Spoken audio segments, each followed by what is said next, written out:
Alors l'idée d'abord c'est une idée parmi beaucoup et qui naît du club de l'innovation. Le club de l'innovation c'est vraiment l'envie d'utiliser des outils modernes, d'expérimenter des idées souvent d'un autre univers. Là c'était l'usage des drones souvent à titre de loisir pour certains d'entre nous et de voir comment en transposant cette idée dans nos métiers, dans le quotidien de nos missions, dans notre activité professionnelle, on peut moderniser notre activité, notre structure et être plus efficace ensemble. Alors on a fait un inventaire du possible, comme on dit, sur lesquels ont émergé plein d'usages possibles, qu'il s'agisse évidemment d'appui au contrôle, au repérage sur le terrain, dans des zones difficiles, pour aller investiguer des lieux de décharge sauvage, des constructions illégales, un peu cachées, repérer des zones de mouillage illicites. Donc beaucoup d'appui au repérage des missions de terrain, des idées aussi qui nous permettent de cartographier, de répertorier des zones sinistrées, notamment en gestion de crise, feux de forêt, inondations,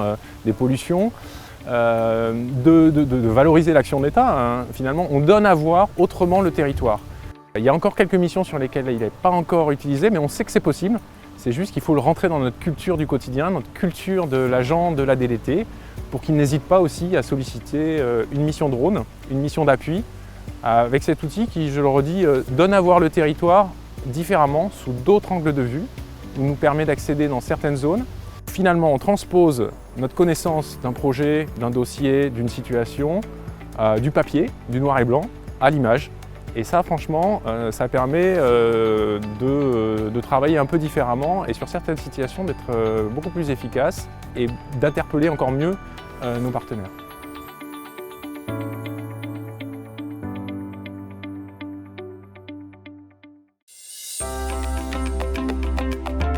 Pour nous, c'était très important que le service commanditaire soit investi dans la démarche. Donc on a créé une petite interface de saisie de missions. Donc c'est vraiment le service commanditaire qui nous explique son objectif, la temporalité, le lieu évidemment, les possibilités des matériels entre le rotor et l'aile fixe. Et ensuite donc la mission est validée et là on va rentrer donc dans la phase de préparation du vol, des matériels et la réalisation du vol.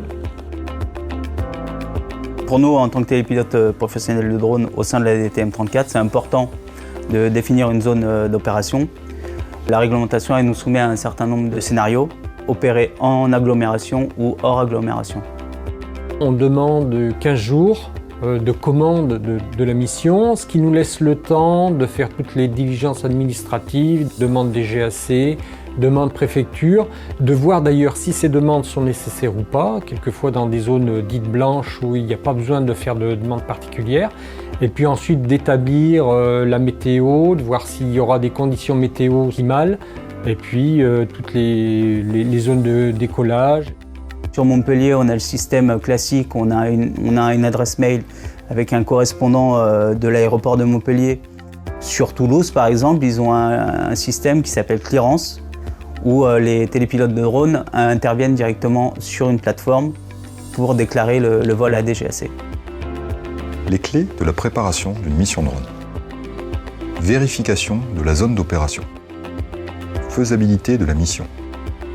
Identifier le scénario de vol, par exemple en zone peuplée, vol en vue ou hors vue du télépilote. Choix du drone adapté. Vérification des protocoles, comme les déclarations, les demandes d'autorisation auprès de la Direction générale de l'aviation civile, le dossier de vol. Vérifier les paramètres de la météo, comme la vitesse du vent ou bien la température. Préparation des équipements de sécurité, EPC, EPI. Préparation du briefing de vol pour le télépilote.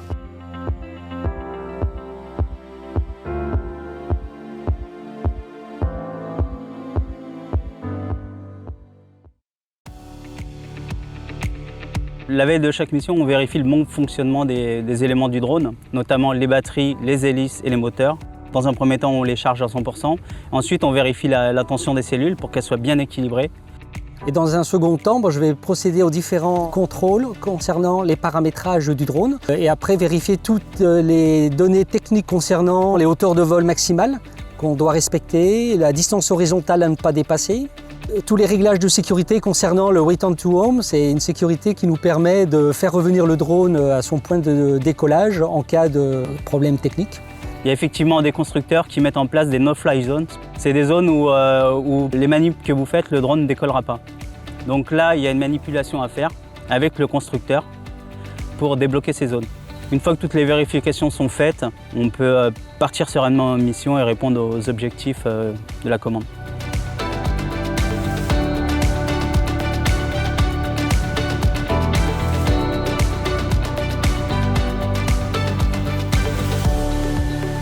Une fois que j'arrive sur la zone de la mission, je m'installe sur le site où se trouve le point GPS prévu dans le cadre de la mission. J'installe les cônes pour matérialiser la zone d'exclusion des tiers et la cible sur le point GPS. Une fois le matériel déballé, je vais quand même procéder à un checklist rapide pour vérifier tous les paramétrages que j'ai effectués en amont de la mission. Il y a une chose essentielle avant tout décollage de drone, il faut vérifier le nombre de satellites qui va nous permettre de déterminer la position GPS du drone avant son décollage. Une fois qu'on a vérifié tous les points clés, on peut décoller et commencer la mission. Donc aujourd'hui par exemple, on est en train d'effectuer une mission sur un site naturel protégé. Donc on a des suspicions de cabanisation et effectivement l'intérêt du drone est vraiment important. Et on va pouvoir avec le drone avoir une vue aérienne des zones et déterminer en fait les lieux de cabanisation qui vont permettre ensuite derrière d'intervenir sur les parcelles privées et vérifier effectivement qu'il y ait une réelle cabanisation et des constructions illicites. Donc une fois la mission terminée, on vérifie quand même sur le terrain les rushs rapidement sur la tablette pour voir si tout est OK. Dans l'objectif de monter un film pour le service communication ou un service nature biodiversité par exemple. Les clés de la réussite d'une mission de vol en drone. Vérification du drone et des équipements. La calibration, la télémétrie, la charge des batteries. Checklist machine selon les données du constructeur. Réglage du limitateur de zone et de hauteur en fonction du type de mission. Vérifier les paramètres de réception GPS utiles à la sécurité, comme le retour to home.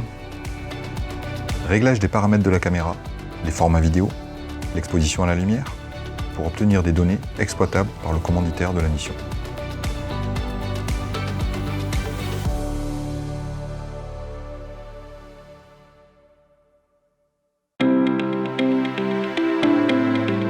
Quand un pilote revient de mission, il lui appartient quand même de faire une première phase de tri des prises de vue. Donc on a un bureau dédié où on range le matériel et où il y a aussi un ordinateur à disposition.